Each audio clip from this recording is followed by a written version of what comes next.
Any other questions? Sir, Is it a Puerto Rican question or a...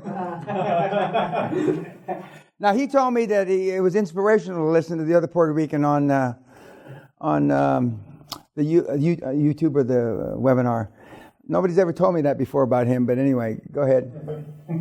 How is the relationship with the chairman? It's like he's like a...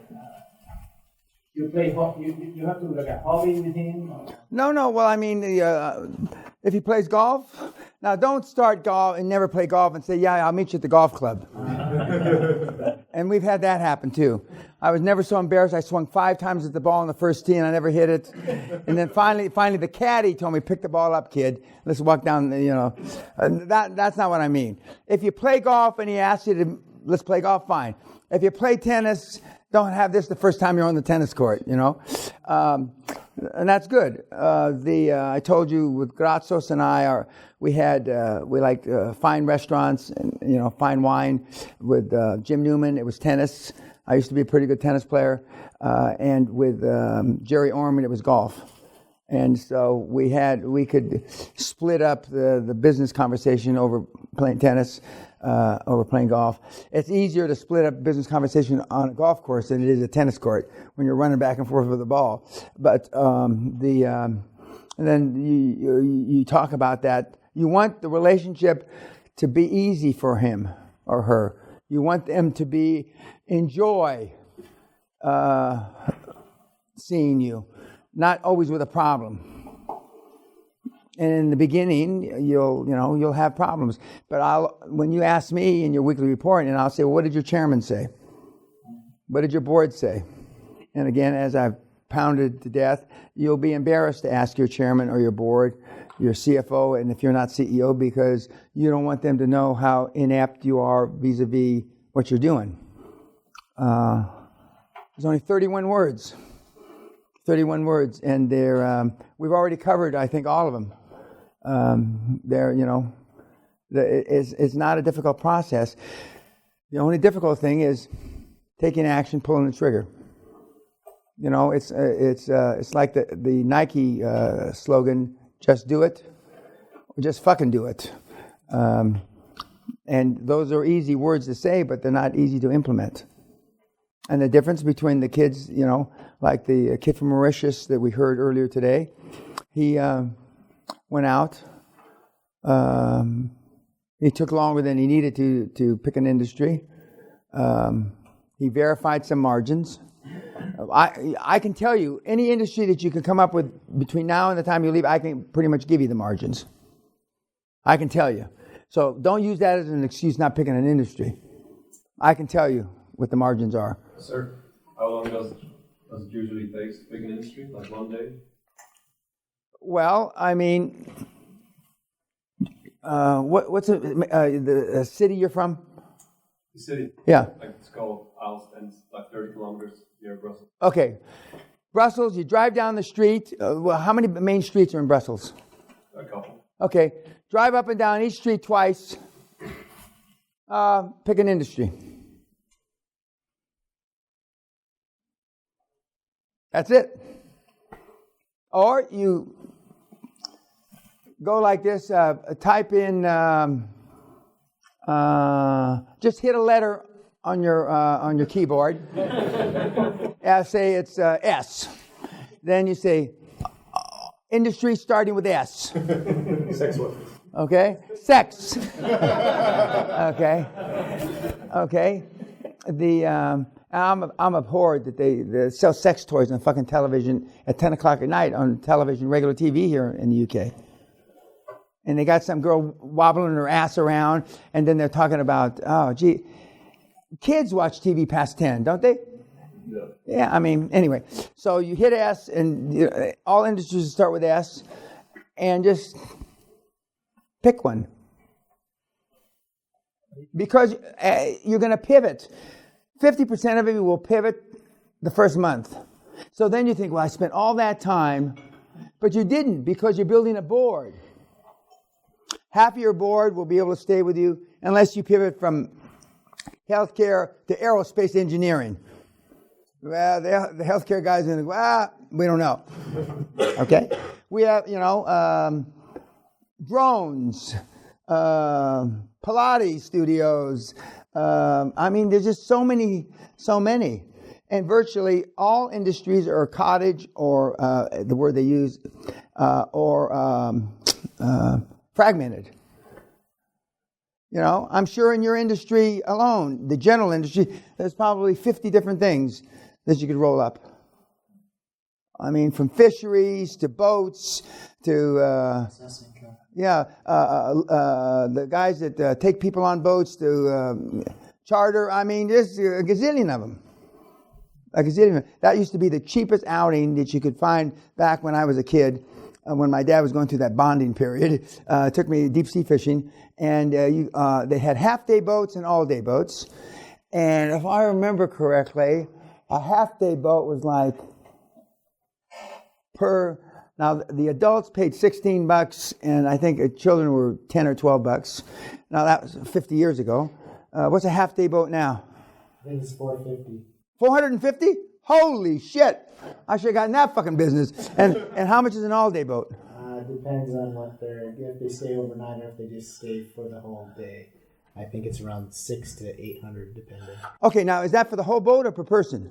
I believe it's per person until you hit that break where they get 4 or 5 people. So our boat owners now rich? The charter boat, they build big, beautiful lodges. Fuck. Jesus. Well, but that's come a long way. But it's 50 years ago.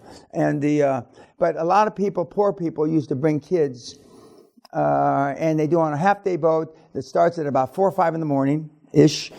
Okay, and they go till 2 or in the afternoon.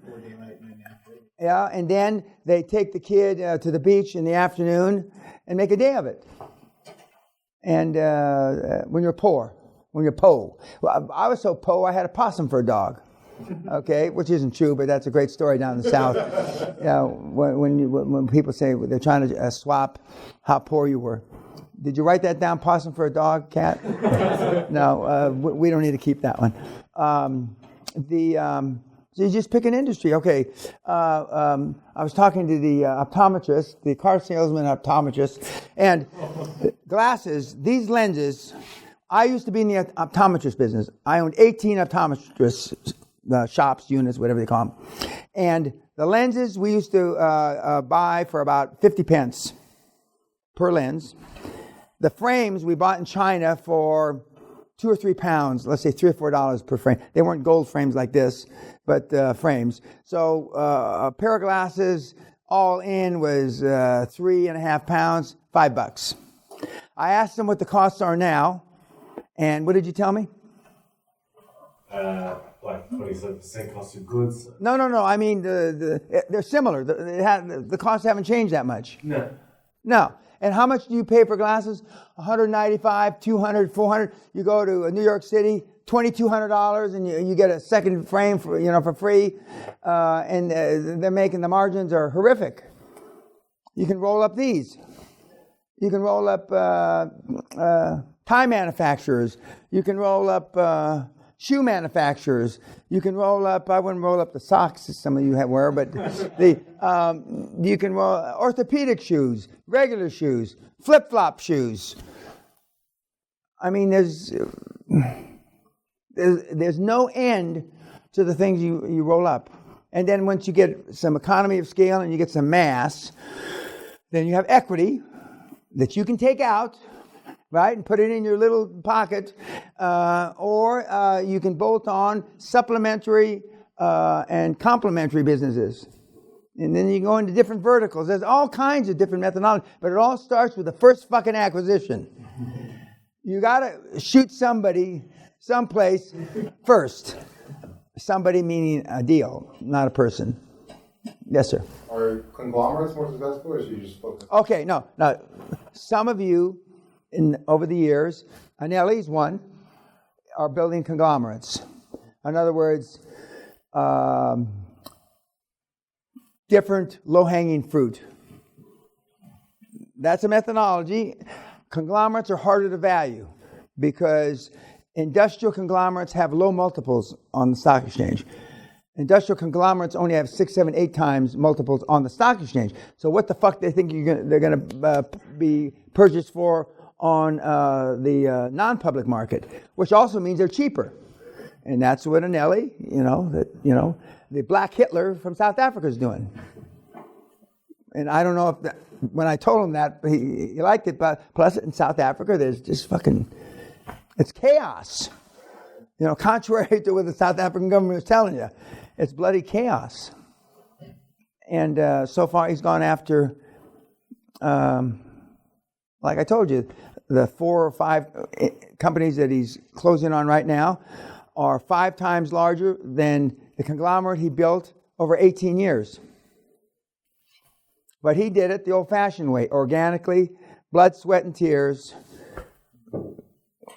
And there's nothing against organic growth. You are not going to stop growing your businesses organically just because you're doing roll-ups. Because how do you add value? You've asked me 4 or 5 times. You add value by growing the businesses that you acquire organically. And the methodologies that I've already pointed out. But it all starts with for most of you, you were conceived, it probably started with a kiss. It shouldn't have, but it probably started with a kiss, right?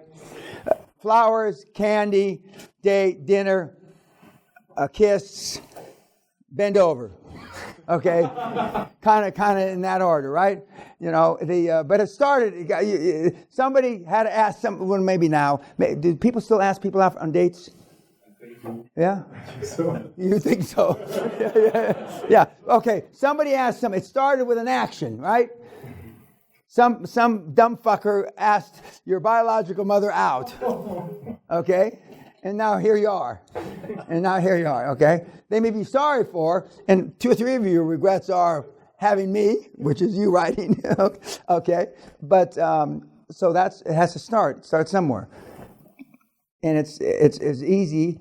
It's easier, looking at you and your faces, I got to close my eyes and say this. It's easier than your love life has been heretofore, because you'll get less no's than you got in your love life. You got less no's, except for the bon vivant raconteur Renaissance man, okay? Except for those guys. And I'm sure I'll get a bunch of shit from YouTube about this.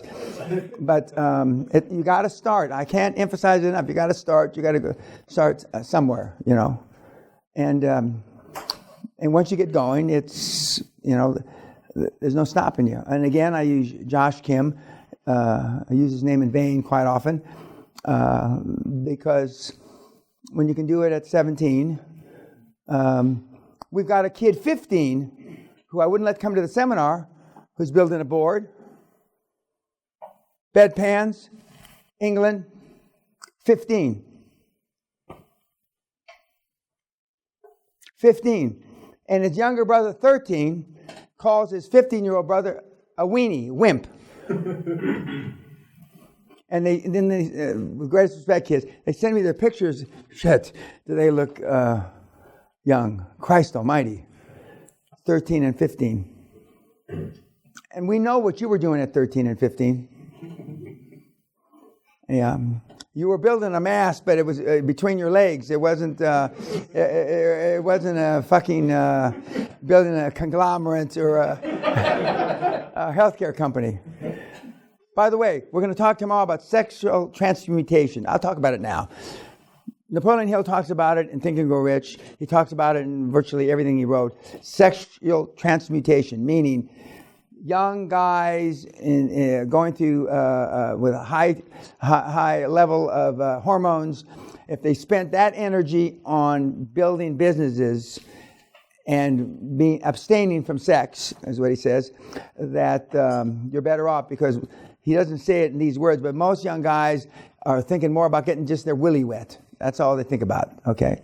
Even though it may be a distant dream and not possible, you think about it. And instead of thinking about that, remember I said, if you think about getting wealthy and getting rich, and that's all you think about, getting wealthy and rich, guess what? You'll get wealthy and rich. And for that 10-year period for me, that's all I thought about, was getting wealthy and then wealthier. And so, sexual transmutation is something they've been talking about for 100, 150 years. the no fat. Pardon? It's like the no fat rule. So. No, what rule? No fat, how you know. Oh, yeah. Keyboard sticky. Yeah. Yeah. But I had a kid 3 or 4 years ago who happened to sit right here, I just remembered, and he said, the only thing that we know how to do is get our keyboard sticky. And that didn't resonate with me.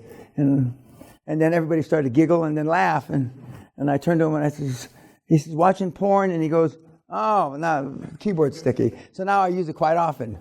But I don't know how you could get the keyboard sticky, but and I know sperm shoots out a lot, when you're young, when you're young especially. But that's one of the things when you get older, it doesn't have the same reach, 3-4 feet. It doesn't have the reach. But back in the day, you could reach the person in the back seat.